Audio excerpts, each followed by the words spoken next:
আমার প্রিয় আত্মীয় স্বজন, আমার ছাত্রছাত্রী এবং আমার বন্ধুগণ, সবাইকে আসসালামু আলাইকুম এবং দেশবাসীকে আসসালামু আলাইকুম। আপনারা আমাকে অনেক সময় ইফতারের দাওয়াত দিয়ে থাকেন। আমি সাধারণত যাই না। কেন যাই না?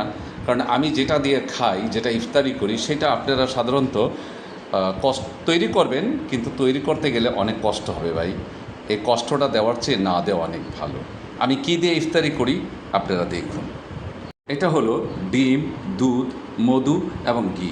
এটাকে ফেটে তৈরি করি। তারপর দেখেন দই, টক দই, পুদিনা পাতা, তুলসী পাতা, এলাচি পাতা, দারচিনি পাতা, ধনিয়া পাতা, কাঁচামরিচ। এটা আমার বান্দা ইফতারির মধ্যে আমার থাকতেই হবে। এটা হলো বিট, বিট বিট লবণ অ্যান্ড একটু মরিচ, একটু ধনিয়া পাতা মিক্স করি। এটা হলো চিয়া সিড এবং হার্বাল জাতীয় একটি ঔষধ।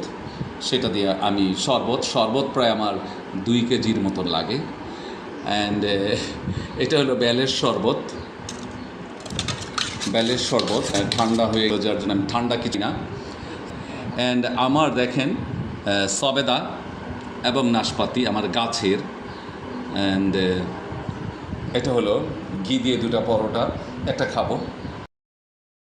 সন্ধ্যার পরে আমার বোনের বাড়িতে যেতে হবে, সেখানে সব কিছুই আছে, জালমুড়ি, একটু বেগুনি, স্যুপ, যেটা আছে সেটা দিয়ে খাবো। প্রতিদিনই আমাকে যেতে হবে, এটা আমার সৌভাগ্য। এমন একটি বোন আছে, বাগ্নি আছে, ভাই আছে, আমার জন্য তৈরি করে রেখে দেয়, আমাকে যেতেই হবে।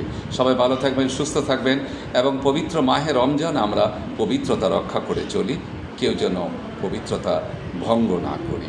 সবাই সবার জন্য দোয়া করবেন, আমিও সবার জন্য দোয়া করি। আসসালামু আলাইকুম।